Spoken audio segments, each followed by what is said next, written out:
Welcome to Emerald Cottage. It is Sunday the 5th of May and the sun is out. It's not raining. Amazing. It's due to rain again tomorrow, but never mind. It's sunny now. So, and it was sunny yesterday as well, actually.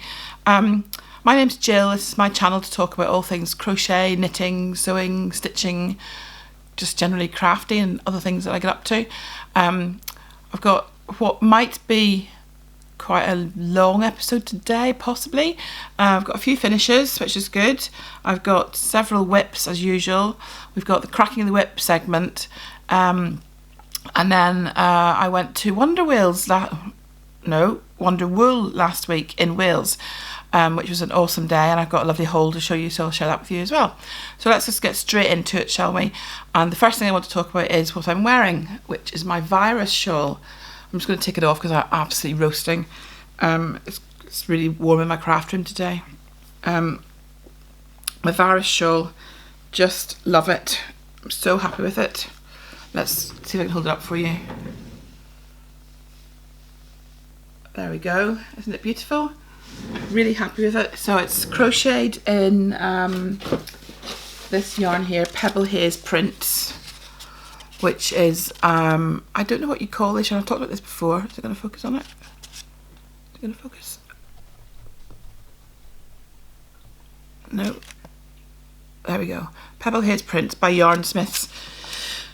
And this was in colour Saltburn, it was called. Yeah, so this sort of yarn it's really hard to describe. It's like it's already been worked into a tube, a really narrow tube, somehow woven or knitted into a tube. So what you're knitting with isn't plied as such. It's more like a tube is all I can think of to describe it. I can't show you because it won't focus enough on one little strand, but it is really weird yarn. Lovely and soft, mind you, beautifully soft, and lovely and soft next to your skin. It feels really good. And the virus shawl, if you don't know, was a pattern that was, well, there seems to be several stories about when it was written or who wrote it, but on Ravelry there's a pattern by Julia Marquardt who has written it up. Whether or not she's the original designer, I don't know, but she's written it up anyway. You can buy it on there. But also there are loads of free video tutorials available. I bought the pattern just because I prefer things to have things in a written down format. But yes, that's my virus shawl, so really happy with it. It's a really easy pattern. It's a 4-row repeat, which sounds like it would be complicated, but actually it's not. It's all groups of 10. So in one, it's like sort of like foundation row, you crochet loops of 7 chains, and then in the next round, in that loop of 7 chains, you work 10 treble crochets in UK terms, 10 treble crochets. In the next round you work another 10 treble crochets, and the next round is a treble crochet chain, treble crochet chain, treble crochet chain. So it's really a really straightforward pattern, really easy, and I think, like I said, there's lots of free versions available, so it's okay for me to talk about it on here. But yeah, that's my virus shawl, so really happy with that. My next finished object is, look, I finished my support chicken. Oh, she's so lovely. She's so squishy and cuddly and I just love her. She really is my emotional support chicken. Just want to cuddle her all day long. She's called Henrietta. Look at her little beak and her little, what do you call it, comb. And they call this the wattle, I think. But yeah, she's really super cute, isn't she? She's also got a baby, which I'll show you again in a minute, little baby chick. Yes, so not the virus shawl, Jill, you already talked about that. The emotional support chicken was a pattern by the Knitting Tree LA. This is it here. And this is a paid for pattern. I think it was about £3, something like that. Yeah, this is Henrietta. She's knitted, which is unusual for me, obviously. She's knitted flat, and then you kind of in 2 halves. So this is 1 half, and this is the other half, which you then join by seaming all around. And she's got like a sort of underbelly panel there, and that's the construction of her. So really she's very easy. And I had to learn, what was it? I had to learn what wrap and turn was. Is that a standard knitting term? Because that's what was in the pattern, a lot of wrapping and turning. And I had to learn, what was the thing I had to learn? I had to learn what a slip slip knit was. And other than that, I think I knew all the stitches. And at first I was like, oh, I don't know if I can do this. It looks quite complicated. But actually I just slowed down, took 1 step at a time, ticked it off as I went, and it was fine. It was really straightforward. And I made very few mistakes, which is, again, unlike me. And yeah, there she is, Henrietta. Oh, she's just lovely. I just love her so much. Oh, and then as I was saying, she's got a little baby. Little baby chick. Oh, how cute is he? She. So, big news. I've decided I want to go back to doing craft fairs, because I used to really enjoy them, and I think I stopped because... Why did I stop? We moved house. It was all chaotic. Didn't know where all my stuff was. Blah, blah, blah. And that was years ago now, so I'm ready to do craft fairs again. But I want to do some toys for my craft fairs, and I want to make sure that they're UKCA compliant. So UKCA is the... it's not trademark, is it? What's the word? The quality assured stamp that toys get if they've deemed to have passed a certain level of controls and tests. So I'll be testing my own toys. I'll get certificates of compliance of the materials from the manufacturers, and then I'll test my own toys. And by testing my own toys, I mean setting fire to them, which could be a bit scary, and doing lots of weight testing on the seams and things. So I've made made 2 so far. I made this pink pig, Percy Pig. He was very much an experiment, and I don't think I like him, but that's okay. I can back to the drawing board on that one. I just wanted to see if I could work with this plushy yarn. I've not used it before, so that was my first attempt with plushy yarn. Plushy yarn, what a nightmare to work with. So this is it here. This particular ball is Lux Velvet by Utopia Crafts. Let me just show you. Go on. There we go. Oh, Velvet Lux, not Lux Velvet. Velvet Lux by Utopia Crafts. And it's this sort of... I've got a toy on the go here. You can see just part of it. It's like a thread that's got velvet yarn attached to it. It's very sheddy. I mean, I can just pull bits off with my fingers. It just comes off. But it is compliant. There is a certificate of compliance for it. And the manufacturer has stated that it satisfies all the various fire regulations, not fire regulations, all the various chemical tests. That's what we're looking for. So the way the testing works is that the manufacturer tests for chemical content, and then the toy maker, that's me, tests for fire safety and, like I was saying, the safety on the seams and so forth. But yes, this yarn on its own is quite unstable, but once it's knitted into or crocheted into something more compact and dense, it becomes a lot stronger. So I've made this Percy one, and I've made a little chick who's called Mabel. Isn't she sweet? Oh, look at her little beak. She's so cute. And I think I'm going to make her with safety eyes. So I've ordered some safety eyes that are also compliant, and I've ordered some more yarns that are compliant to experiment with. This yarn that Mabel is where's the bowl band? You want to see the mess on my desk, it's horrendous. Where is the bowl band for that one? This one is James C. Brett Flutterby. Don't know where the bowl band is. What I've found with working with this yarn is, so obviously for amigurumi you start off with a magic loop, and where's it gone? Magic loop, which you then crochet like 6 chains into the magic loop. Focus, please. You crochet like 6 or 8 chains into the 6 or 8 double crochets, Jill, into the magic loop, and then you build on that. What I found was when I was doing the magic loop, I'm trying to work out if I can explain to you what magic loop is if you don't know. I don't think I can. Go and look up what a magic loop is if you don't know. But when I crocheted into the magic loop and then you pull the magic loop closed, the yarn just snapped. It literally just snapped. So I tried a few times and could not get it to work. And then I read a comment on a post on Facebook which suggested doing the magic loop in acrylic yarn, which is what I've done here.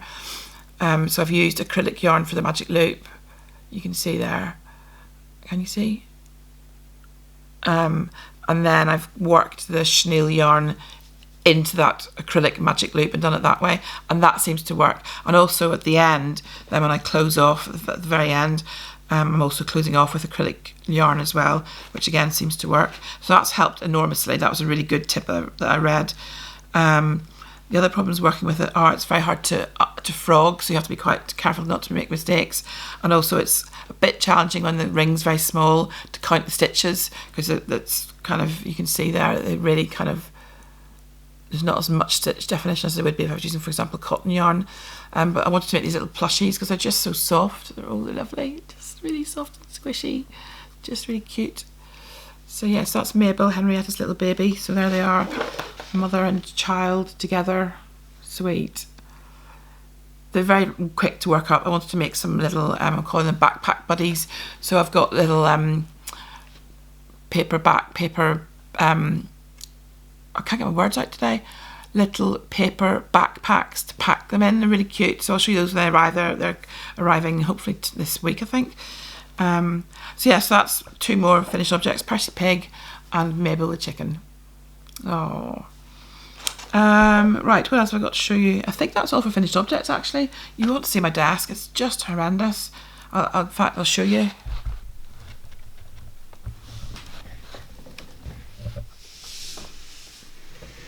Watch out, Henry, I don't fall. Can you see the mess of it? There's just stuff everywhere. It's horrendous. Anyway, that was a quick little look at my desk. Let's see if I can pop you back in the right position.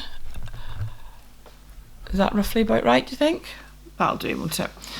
Right, so finished objects, that's that done. Now, oh no, finished objects, I've got some more cross stitch to show you actually.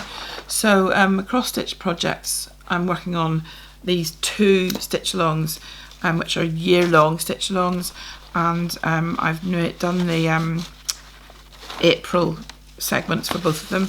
So this one is my Hans Christian Andersen and Others stitch along, which is coming along really nicely. And this month was The Little Mermaid, which I think you can just about see there, The Little Mermaid. So she's very cute. Lovely red hair, and yeah, she was really, really lovely to work on. I really enjoyed working on her. See if we can give you a better picture of her there. That's better. Oh, really sweet. So this is by CloudsFactory, and as I said, it's stitched along for the whole year. So it's been one little story image a month. So we've had the Ugly Duckling. Hang on, let me just fold this up again. I've had the Ugly Duckling, which is that one there, and then we had the Snow Queen, and then we had Thumbelina, and then we had what's her name, the Little Mermaid. So yes, that's my CloudsFactory one.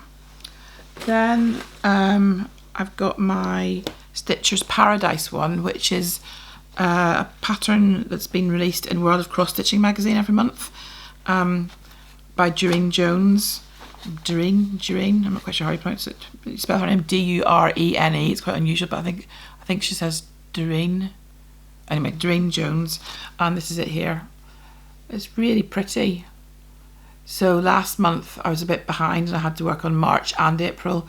So March was this motif little pattern thing here with the bobbins, which is very cute. And then April was the scissors and snips, which is just here, you can see. They were fun to work on as well. So that's up to date, so that's good. And then I've got, I think I've shown this one on the vlog before, on the podcast before. This one is a weekly stitch along and it's Blackwork. So let me just hold up what I've done so far. See if you can see it. It's coming along really nicely. I love it. So it's Blackwork, which is not like cross stitch. It's all just back stitching essentially. Let me see if I can hold up an example for you. There you can see it's all just like back stitch designs, and the way it works is each one of those little boxes represents a week, and there's a different fill every week, and then I've done this floral border around it, which was also one of it's a Claire Ardali of Peppermint Purple, I should say. This was also one of Claire's designs, this floral border that goes all the way around it. It's lovely, isn't it? Just love it. So yeah, I'm really pleased with that. It's come out really well, and I'm keeping up to date with that as well, which is good. And that is all my finished objects for definite this time. Oh well, is it for well, I'll show you these now actually. So I've been to get back to my plushy yarn, I've been crocheting samples to set fire to. How sad is that? So if a toy measures less than 15 centimeters, you make a sausage shaped cylinder. It looks a bit rude this, but anyway, you make a sausage shaped sort of cylinder type thing in the same yarn, and that's what you set fire to. So you have to you set fire to it with a lighter, and then you measure the burn rate, and hopefully the burn rate isn't too fast. If it's too fast, it's a fail. If it's slow enough, it's a pass. And then you have to wash it and test it again. So I've made a second one to wash. So I've got two rather rude looking objects. Second one to wash, and then set fire to that one. So yeah, quite sad setting fire to crochet, feels wrong, but I want to make sure my toys are safe and follow the rules, because I'm a rule follower, me. And then, because so you'll notice that Mabel has her little comb, which is unstuffed because it's just a single row with like half double crochets and slip stitches. And then her little beak is just a couple of stitches across, and her eyes on this one I've done with embroidered eyes, but I'm going to do safety eyes, I think. Which is, as I said, I'm waiting for those to arrive. But I've had to also on this one, I should say, I used grey yarn, grey acrylic yarn for the magic loop. So I've had to crochet panels of those three colours to test as well, these three colours. So this one for the comb, this one for the magic loop, and this one for the beak. And because those things aren't stuffed, you test them as just a strip. And then that will be three colours of Stylecraft Specialty K I've tested, and you can then apply due diligence to other colours in the range. So if, for example, there was another colour that was really similar to this, I could say, well, it stands to reason that this one didn't burn too badly, so therefore, I don't know, parchment was okay as well, that sort of thing. So yeah, you apply due diligence to that. So that's finished objects for testing. So I've done those. That really is finished objects. Now, what do we talk about next? Works in progress. So my works in progress are actually not that many. I've started a new pattern test. It's this pattern here, the Magical Garden pattern by CuteCrochetMakes. And this is a picture of it here. It's a lovely big long scarf with a kind of, she's done it in a whirl, sheet piece whirl, where she's got this lovely fade going on, and she's got a contrast colour. So what I decided to do is do it in 4 tonal colours that kind of go from light to dark. And this is what I've got so far, which is, let's get that around, this one here. So it's got a lovely stitch pattern, you can see, hopefully, and all these lovely sort of browny speckles are showing up really beautifully. I think it's lovely, really lovely yarn, really pretty. So that's coming along quite nicely. I am concerned I'm not going to finish it because it's working quite slowly. And I have messaged her to say I'm concerned, but she's basically said just try and do what you can. So I'm just going to keep doing a little bit each day. So that's my main work in progress. And then I think that's really the only work in progress I've got at the minute, which is very strange for me. I mean, obviously I've got my temperature blanket, which I haven't finished April yet, so I can't show you that. And I've got my hospital blanket, which hasn't changed in about a month, so I can't show you that. So I think the next thing to tell you about is cracking the whip. So my cracking the whip segment is where I take an old work in progress and I crack on with it and get it done, hopefully. And this week I haven't got it finished, and I did say last week that I wouldn't get it finished, I just would progress it a bit. So it's my Trillium Shawl. So you can see that. Oh, I forgot to tell you about the yarn for my Magical Garden. Right, rewind. So this is yarn by Botanical Yarn, and it's a sock yarn really, but it's got some merino content in it. And it's, as I say, it's a pack of 4 skeins on this kind of fade situation. This is the label here. There we go, Botanical Yarn. And it's called a 4-ply superwash. It's got 75% merino, 25% nylon, so it's very soft, and it is really enjoyable to work with. So that was that, sorry. Right, Trillium Shawl, to get back to that. So Trillium Shawl is coming along well. This is it so far. So it's getting bigger, and I've done, it doesn't look like much, but remember it's quite long at this point. I've done this much, obviously, all along it since I last spoke to you. So I think that would be 2, 4, 6, 8, 10 rows, which is not too bad actually. I'm quite pleased with that progress.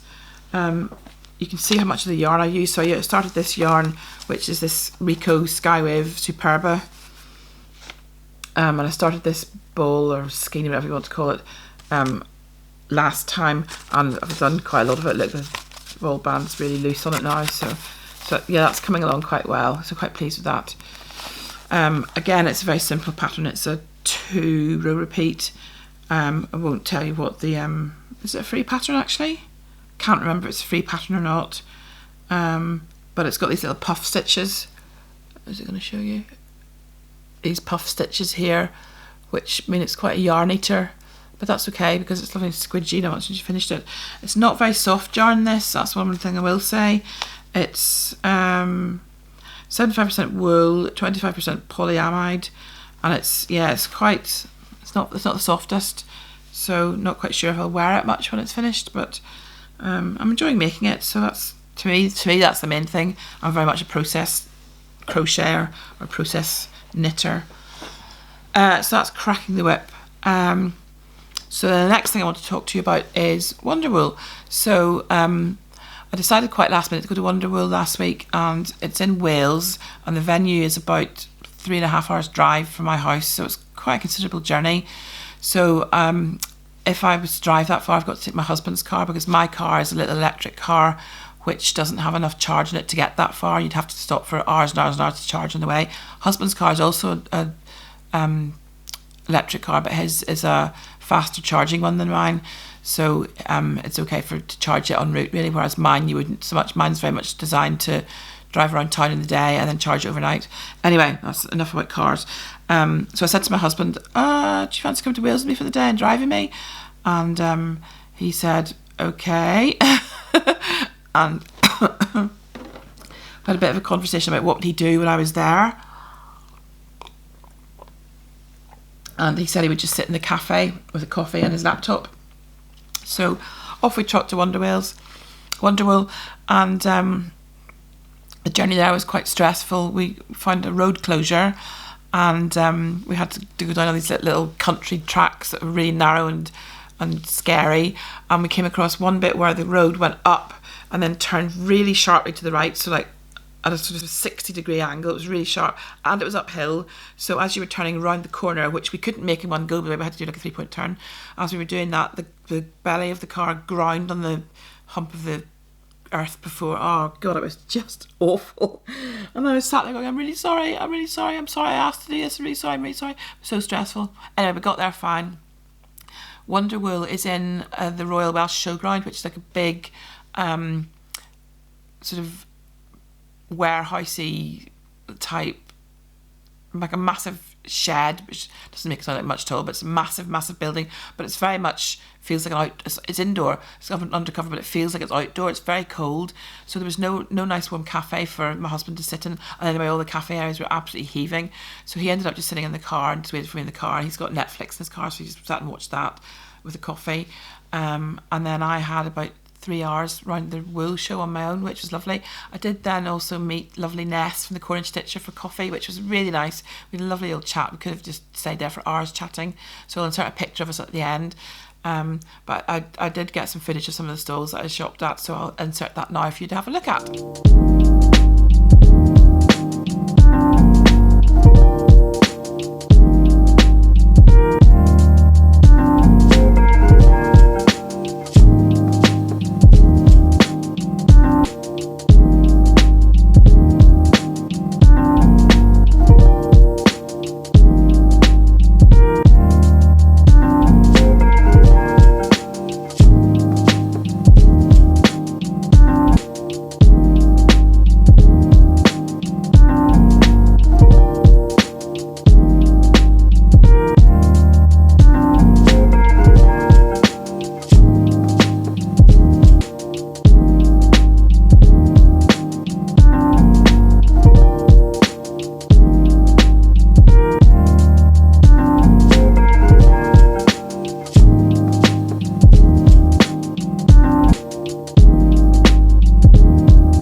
made any notes, so I will try really hard to remember who I bought what from. So apologies if I managed to kind of fluff it up or stumble over my words. My first purchase, I actually purchased when I got back. So I went to a stall called the Yarn Artist, which is lovely Joanna, and she's a yarn dyer, and all her yarns are inspired by various famous pieces of art. So I bought, excuse the crinkling, I bought the Fredas Flowers sock mini set. And I meant to go back to her stand and buy the yarn, and I forgot, so I had to send off for it when I come home. I ordered it online, and it is this fade of spinnies here. Look at these! Oh my god, they're just, oh, they're so beautiful. I just love them. And I've got a pattern in mind for them, which I bought at another wool show, which is like a hexagon pattern, but it's like a hexagon fade. And I think this would just be absolutely gorgeous for them. I just think it's just stunning. It's called Fredas Flowers, as in Frida Kahlo. You can see it's like a pastel rainbow. I just love it. So beautiful. It's 75% merino, 25% nylon, sock minis, 4-ply. Beautiful. Just beautiful. So that was my first purchase. Well, it was actually my last purchase, but you know what I mean.